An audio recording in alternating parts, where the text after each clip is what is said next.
Dalam undangan itu tidak ada juga siapa terlapornya. Tapi dalam surat itu nggak ada. Jadi kalau dalam surat itu nggak ada, ya kita nggak wajib gitu melakukan klarifikasi. Pelapornya ada Joko Widodo.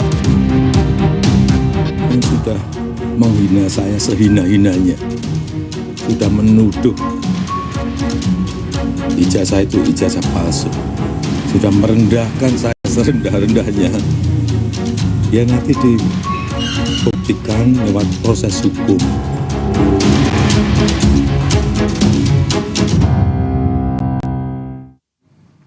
Saudara, mantan Menteri Pemuda dan Olahraga jadi terlapor kasus tudingan ijazah Jokowi. Roy Suryo memenuhi panggilan polisi dalam kasus ijazah Presiden RI ke-7 Joko Widodo.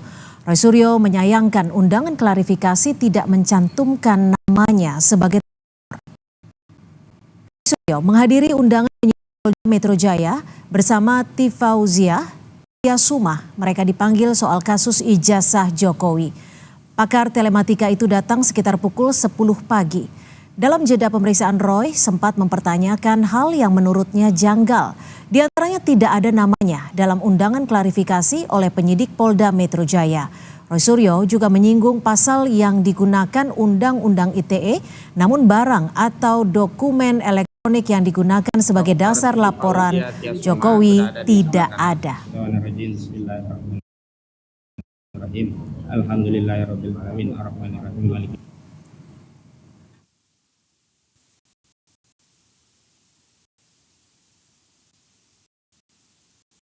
Dalam undangan itu tidak ada juga siapa terlapornya. Jadi kalau dalam surat itu nggak ada, ya kita nggak wajib gitu melakukan klarifikasi. Pelapornya ada Joko Widodo, ya pasal-pasalnya banyak banget gitu ditulis. Tapi terlapornya nggak ada. Kita nggak wajib memberikan karena bisa jadi kita nanti nggak diakui keterangan kita karena itu saudara. Apalagi yang terlapor itu misalnya kita sendiri, Dr. Rismon, Dr. Tifa, saya tidak melakukan apapun terhadap barang elektronik. Dan yang penting apa? Barang elektroniknya nggak ada. Jadi dokumennya saya tadi tanya, mana dokumen yang dilaporkan? Nggak ada, Pak. Loh kalau nggak ada gimana penyidik? Ini Undang-Undang Informasi dan Transaksi Elektronik. Pasal 5 ayat 1-nya harus ada dokumen elektronik.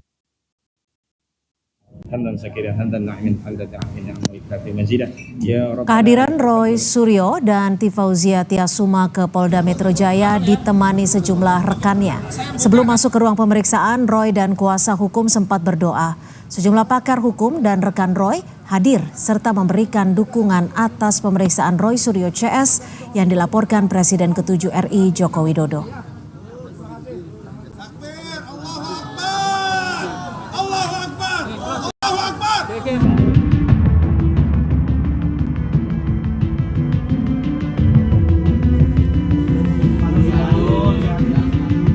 Pensiunan dosen Fakultas Kehutanan Universitas Gadjah Mada, Kasmujo, mengaku tidak tahu jika dirinya ikut digugat dalam kasus keaslian ijazah Presiden ke-7 Joko Widodo.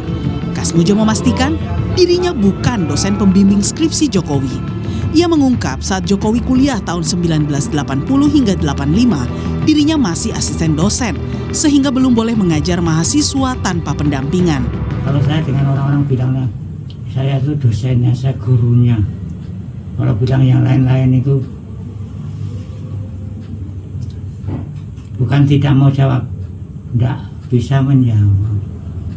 Waktu dia tahun 80 masuk, lulus 85, saya 83 aja masih 3B.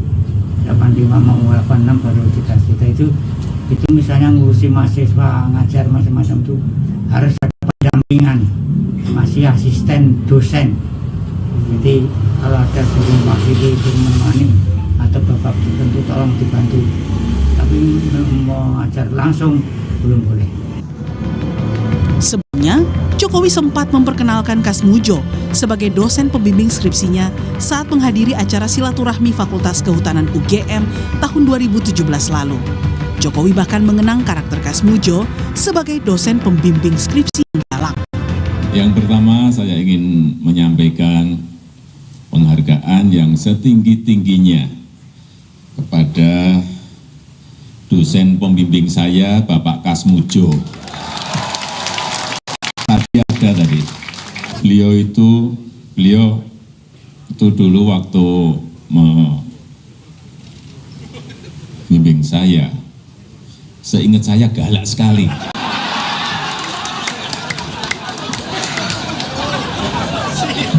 Galak sekali, saya masih ingat galak sekali. Tapi sekarang saya melihat beliau sangat bijak sekali. Sudah berubah. Ya enggak, saya enggak tahu yang berubah saya atau yang berubah Pak Kasmujo. Ramai soal gugatan ijazah Jokowi juga disinggung Ketua Umum PDIP Megawati Soekarno Putri, partai tempat Jokowi dulu bernaung. Meski Mega tak menyinggung langsung nama pemilik ijazah yang dituding palsu, ia menantang agar pihak yang digugat menunjukkan ijazah asli tanpa ragu. Orang banyak loh sekarang urusan ijazah benar apa enggak. Ya susah aja. Kalau ada ijazah itu pasti ada ini ijazah saya. Itu loh.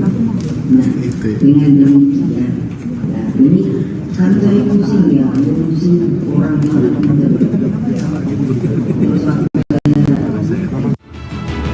Kasus pencemaran nama baik yang dilaporkan Jokowi ke Polda Metro Jaya pada akhir April lalu kini masuki proses pemanggilan pihak terlapor yakni Roy Suryo CS. Sementara Rektor UGM dan dosen pembimbing Jokowi Kasmujo yang berstatus sebagai tergugat akan menjalani sidang perdana pada 22 Mei di Pengadilan Negeri Sleman. Tim Liputan Kompas TV. Lalu apa saja yang digali kepolisian dalam pemeriksaan Roy Suryo dan Tifauzia Tiasuma? Kita sapa jurnalis Kompas TV, sudah ada Asri Gunawan dan juru kamera Yanuar Ruslim di Polda Metro Jaya Jakarta. Asri, apa saja yang digali dari kepolisian untuk pemeriksaan Roy Suryo serta Tifauzia Tiasuma hari ini, Aci? Iya, menurut Roy Suryo terkait dengan pemeriksaan ataupun juga undangan klarifikasi yang dilakukan di gedung Kamnek di Treskrimum Polda Metro Jaya hari ini adalah berkaitan dengan apa yang Roy Suryo ketahui. Kemudian kalau dari pernyataan Roy Suryo sebetulnya penyidik ini lebih banyak bertanya, menggali terkait dengan data diri dan juga sepak terjang dari Roy Suryo. Tapi ada beberapa hal juga yang ditanyakan dan diklarifikasi oleh penyidik. Tadi total ada 26 pertanyaan yang dilayangkan penyidik kepada Roy Suryo. Dan beberapa diantaranya yang diupayakan untuk diklarifikasi kepada Roy Suryo, beberapa diantaranya adalah soal video.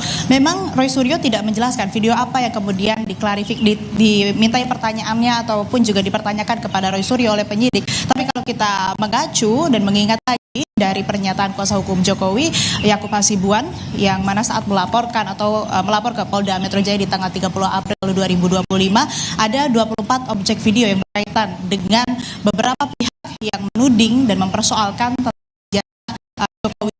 Kemudian Roy Suryo juga dimintai keterangan dan klarifikasi terkait dengan peristiwa di tanggal 26 Maret 2025.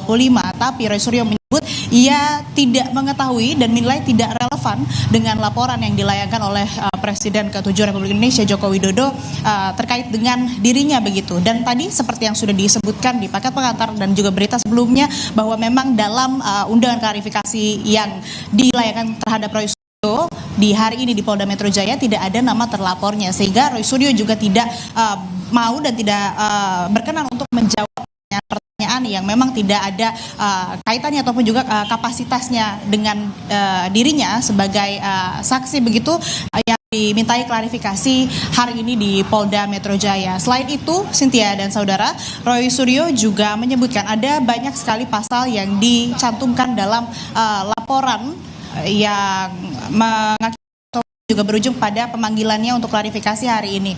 Nah, pasal-pasal ini berkaitan dengan Undang-Undang ITE, dan Roy Suryo saat ditanyai oleh penyidik juga ia mempertanyakan mana dokumen elektroniknya, mana buktinya yang jadi kemudian laporan ini dibuat dan juga menjadi pasal yang disangkakan. Nah, Roy Suryo juga menyayangkan bahwa dalam undang-undang yang ataupun juga pasal yang disangkakan ini seharusnya undang-undang ITE ini tidak dipergunakan untuk memidanakan orang. Ini yang kemudian disayangkan olehnya dan juga dijelaskan pada saat pemeriksaan atau klarifikasi tadi juga ini disampaikan langsung kepada penyidik. Lebih lengkap Cynthia dan saudara, berikut pernyataan Roy Suryo yang kita tangkap sebelumnya. 2 dan 35 Undang-Undang ITE. Kebetulan dulu saya ikut merancang Undang-Undang ITE bersama teman-teman yang lain. Pasal itu tujuannya, sekali lagi saya ulangi, adalah untuk transaksi elektronik supaya Indonesia itu diselamatkan dari perdagangan internasional dan kita bisa ikut. Bukan pasal untuk mempidanakan orang. Masih ada Dr. Tifa di dalam dan moga-moga Dr. Tifa juga sama, moga-moga bisa smart dan real dan menjawab. Tapi ya kita berdoa saja dan moga-moga kalau ada teman-teman yang lain ya, saya berharap tidak banyak lagi yang harus dibuat dipanggil atau bahkan dibikin susah dengan ada laporan yang nggak jelas.